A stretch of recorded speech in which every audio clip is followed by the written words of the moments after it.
Here you are living a bad way of life, a criminal, a thief, a sinful life. And then God comes out of the kindness of his heart, of his love, of his grace, and he touches your heart and he changes you. And he changes you into a holy life.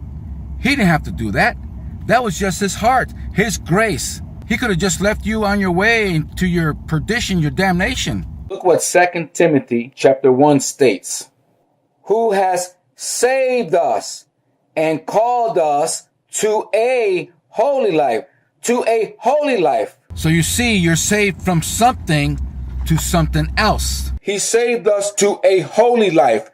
Not because of anything we have done, but because of his own purpose and grace. Being saved is not getting the final judgment from the end of the world. It's being saved from a bad way of life to a good, holy life. And it's done because he's loved, out of just his grace. That's what this means. But because of his own purpose and grace.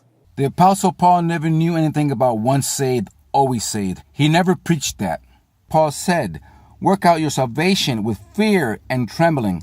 And he also said, so that I can win the prize. Why did he say that? I'm sorry, but some of us Christians have spiritual atrophy.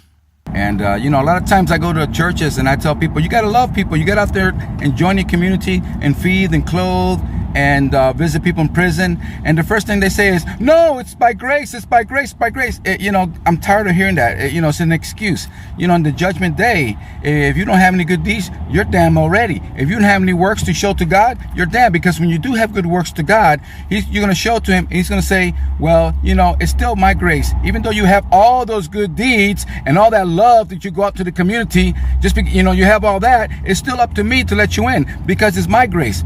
But you Christians who don't have, and you keep saying by grace, you don't have no works to show to God that he can give you grace, you're not going to even be in the judgment. You're damned already. Sound like I'm repeating myself. Yes. So then get out there. You better have good. In the judgment day, the books were open and everyone was judged according to what they did to their fellow man. Not all this churchy behavior, all this 10% going there and singing long and, long prayers and all that. And, that's beautiful. Get together. Yeah, but you better start having good deeds for your fellow man. I know life is scary and a lot of you are afraid to love. You're afraid of heaven.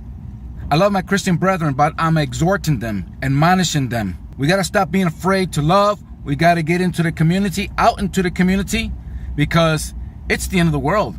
What you see going on in the world, it's a sign. Get ready. And then you take that salvation that you do have and you work with the community and make it heaven on earth.